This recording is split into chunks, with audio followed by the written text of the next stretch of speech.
1958, Chess Records Studio in Chicago.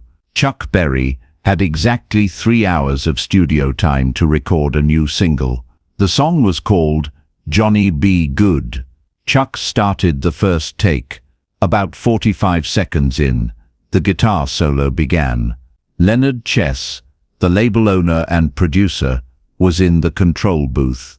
He heard that solo and his face went white. He ran into the recording room waving his arms, yelling, "Stop! Stop the take!" The band stopped. Chuck kept his guitar plugged in, looking at Leonard with an expression that said, "This better be important." Leonard was breathing hard. "Chuck, that solo. It's too complex. Radio won't play it. It's too fast. Too many notes. You need to simplify it." Chuck looked at Leonard for a long moment. Then he said 6 words that would change rock and roll forever. "You want a hit or safe?" Leonard opened his mouth to argue. Chuck turned back to the band. "From the top. Don't stop this time no matter what." They recorded the entire song in one take.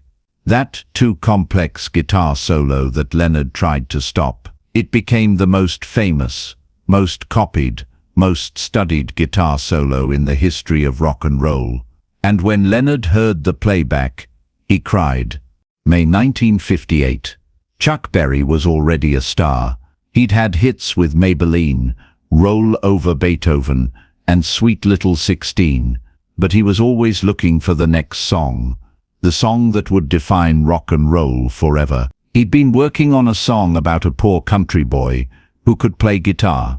The boy couldn't read or write very well, but he could play guitar like ringing a bell. That phrase, "play guitar like ringing a bell," that's what Chuck built the whole song around. He called the boy Johnny Be Good. The name didn't mean anything particular. It just sounded right. Johnny Be Good was every poor kid with a dream and a guitar. Chuck worked on that song for weeks. The lyrics, the melody, but most importantly, the guitar parts. He knew this song needed a guitar solo that nobody had ever heard before, something that would make every kid listening want to pick up a guitar. He practiced that solo hundreds of times, made it faster, made it more complex, added more notes, more bends, more attitude. By the time he walked into Chess Records, he could play that solo in his sleep. Chess Records was a small independent label on the south side of Chicago. The studio was tiny, 20 feet by 15 feet. Basic equipment, 4 microphones total, nothing fancy. But that little room had produced some of the biggest hits in rock and roll. Leonard Chess was the owner. He was a tough, smart businessman who'd started the label with his brother Phil. Leonard had an ear for hits. He knew what would sell, and he was protective of his investment. When Chuck showed up for the session, Leonard was excited. "What are we recording today?" "Song called Johnny Be Good." "What's it about?" "Poor country boy. Plays guitar. Dreams of making it big." Leonard nodded. "That works. Kids will relate to that. Let's hear it." Chuck ran through the song once with the band. Just a basic run-through, so everyone knew the structure. The band was tight. These were Chess Records session musicians who could play anything. Leonard listened from the control booth. The song was good, catchy. The story was solid. But when Chuck played the guitar solo in that first run-through, Leonard's enthusiasm cooled a bit. The solo was fast, really fast. Lots of notes, complex, runs up and down the fretboard, bends, double stops. It was technically impressive, but Leonard was worried. After the run-through, Leonard's voice came through the intercom. "Chuck, can you come to the booth for a minute?" Chuck walked into the control booth. Leonard looked concerned. "Chuck, the song is great. I love the concept, but that solo, I'm worried it's too much." "Too much how?" "Too complex. too many notes. Radio DJs like simple. They like catchy. That solo is like a technical exercise. It might turn people off. Chuck didn't get angry. He just looked at Leonard calmly. You've heard me play live, right? Of course. When I play that solo live, what do the crowds do? Leonard thought about it. They go crazy. Right. They go crazy because it's exciting, because it's different, because it's something they haven't heard before. But radio is different than live. No, it's not. A teenager listening to radio wants the same thing as a teenager in the audience. They want excitement. They want something their parents can't do. They want something that makes them feel alive. Leonard wasn't convinced. Chuck, I've been in this business 15 years. I know what radio plays. Simple solos. Nothing too technical. Nothing that might confuse the audience. Leonard, we can make a safe record, or we can make a hit record. Those aren't the same thing. I'm just saying maybe pull back on the solo.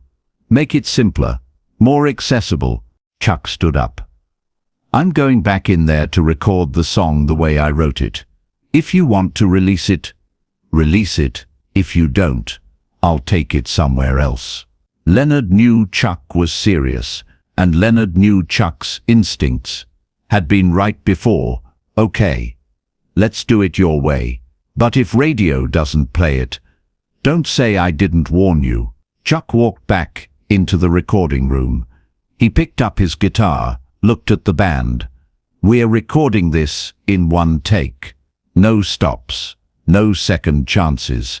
Whatever happens is what goes on the record. The engineer looked at Leonard through the glass. Leonard nodded reluctantly. Okay, Johnny B, good, take one, when you're ready. Chuck counted off.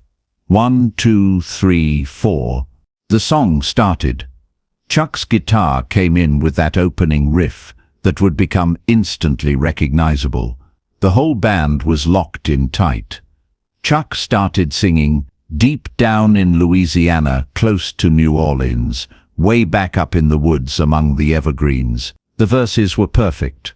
Chuck's voice was confident, telling the story of this poor country boy with a dream. The band was supporting him perfectly. Everything was going smooth.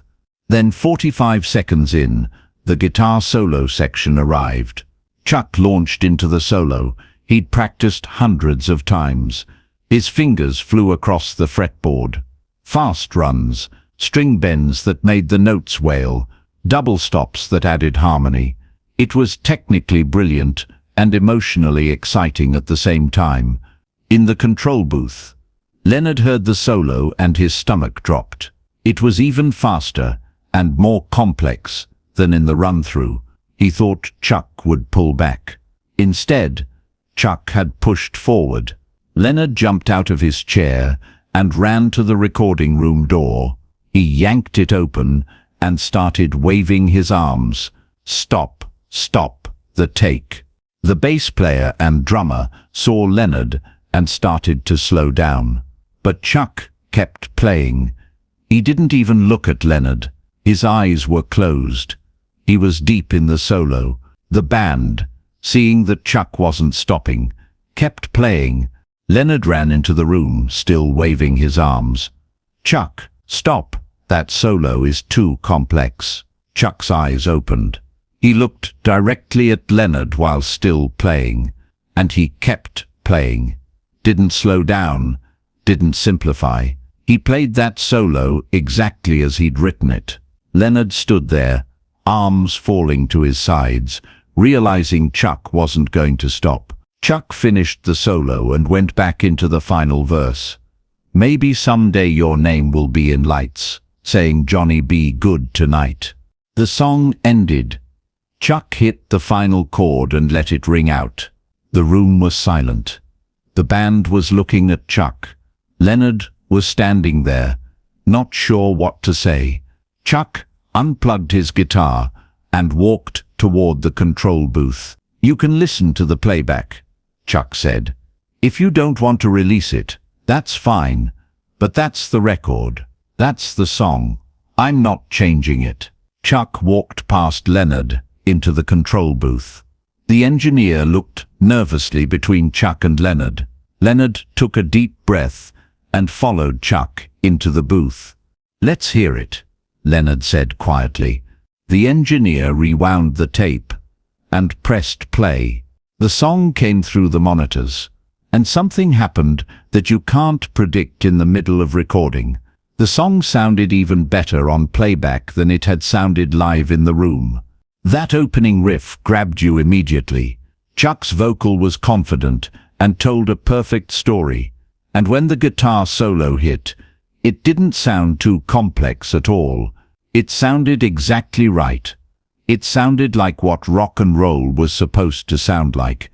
The solo built tension and excitement. It made you want to move. It made you want to play guitar. It made you feel alive. When the song ended, Leonard was still staring at the speakers. Chuck looked at him. "Well?" Leonard didn't say anything for a long moment. Then he said quietly, "Play it again." The engineer played it again. This time Leonard closed his eyes and just listened. When it ended, Leonard opened his eyes and there were tears running down his face. Chuck had never seen Leonard cry, not once in all the years they'd worked together. "Leonard, you okay?" Leonard wiped his eyes. "That's going to be number one." "What?" "That solo I tried to stop. That too complex solo, that's going to be the most famous guitar solo in rock and roll. That's going to be what every kid wants to learn. That's going to define the guitar in rock music." Chuck smiled. "So we're releasing it." "Are you kidding? We're releasing it tomorrow if we can press the records that fast. What happened to radio won't play it." Leonard laughed through his tears. "Radio is going to play it until people are sick of it, and then they're going to play it some more." Leonard was right. Johnny B. Good was released in March 1958. Within weeks, it was being played on radio stations across the country. It reached number 2 on the R&B charts and number 8 on the pop charts. Not number 1, but it became more than just a hit. It became the song. That guitar solo that Leonard tried to stop. Within months, teenage guitarists all over America were trying to learn it. They'd slow down their record players, trying to figure out each note. Music stores sold more guitars in 1958 than they'd sold in the previous 5 years combined. And salesmen reported that kids coming in all wanted to know, "Can I play Johnny B. Good on this guitar?" The solo wasn't too complex. It was exactly complex enough. It was challenging enough that learning it felt like an achievement. But it was musical enough that when you heard it, you didn't think that's technical. You thought that's rock and roll. Over the years, that solo became the most studied, most copied, most referenced guitar solo in music history. Keith Richards learned it. Eric Clapton learned it. Jimi Hendrix learned it. Every rock guitarist who came after Chuck Berry learned that solo.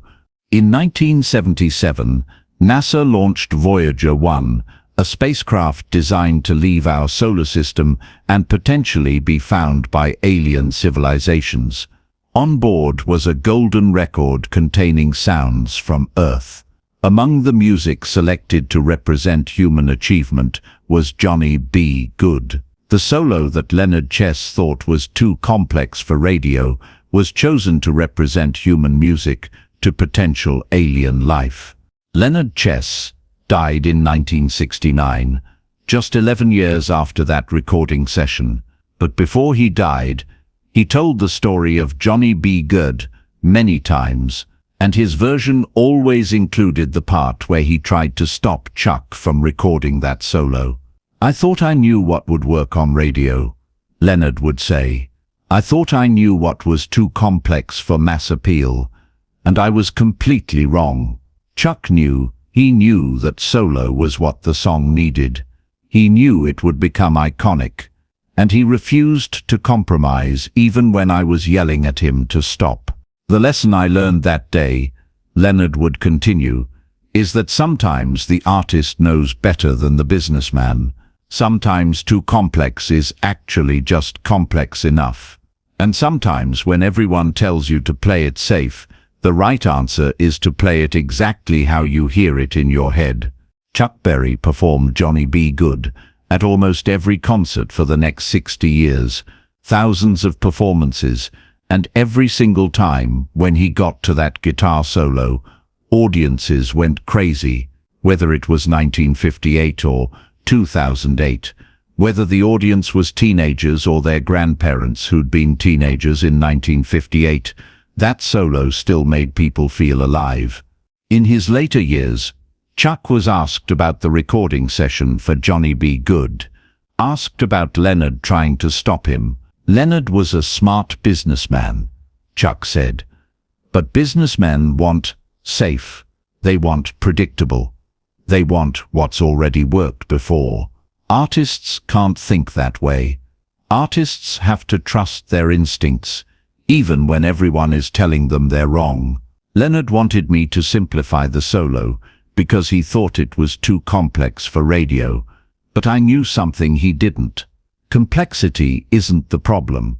Boring is the problem. That solo wasn't boring. It was exciting, and excitement is what makes a hit. You want to know the real secret of that recording? Chuck continued. I refused to do a second take. Leonard wanted me to stop and start over with a simpler solo. I kept playing. I finished the song in one take. Because I knew, if I stopped, if I did a second take, Leonard would convince me to change it, and the song would have been good, but it wouldn't have been great. One take. No compromises. That's how you make something that lasts 70 years. That recording session lasted maybe 10 minutes total. One take of Johnny B. Good. No overdubs, no fixing mistakes, no simplifying the solo. What you hear on the record is what happened in that room in one 10-minute span. 10 minutes that changed rock and roll forever. Leonard Chess ran into the recording room yelling, "Stop, too complex." And Chuck Berry looked at him and said, "You want a hit or safe?" Then kept playing. That decision to trust his instincts, to refuse to compromise, to finish the take even when the producer was yelling at him to stop, that decision created the most famous guitar solo in rock and roll history. 70 years later, that too complex solo is still the first thing aspiring guitarists want to learn. Still the reference point for what rock guitar should sound like. Still the standard. Leonard was wrong. Radio didn't reject it for being too complex. Radio played it constantly because it was exciting. The lesson isn't that producers are always wrong. The lesson is that sometimes you have to trust your vision even when smart people tell you to play it safe. Chuck Berry knew that solo was right. He refused to compromise. He finished the take. And he created something that will be studied and copied for as long as people play guitar. Sometimes too complex is actually perfect. Sometimes the people telling you to simplify are afraid of greatness. Sometimes you need to say, you want a hit or safe, and then trust your instincts.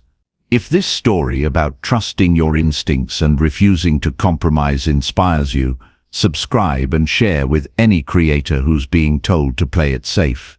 Comment about a time you trusted your instincts against advice. And remember, the most famous guitar solo in rock and roll almost didn't happen because the producer thought it was too complex. Don't let anyone convince you to be less than you are.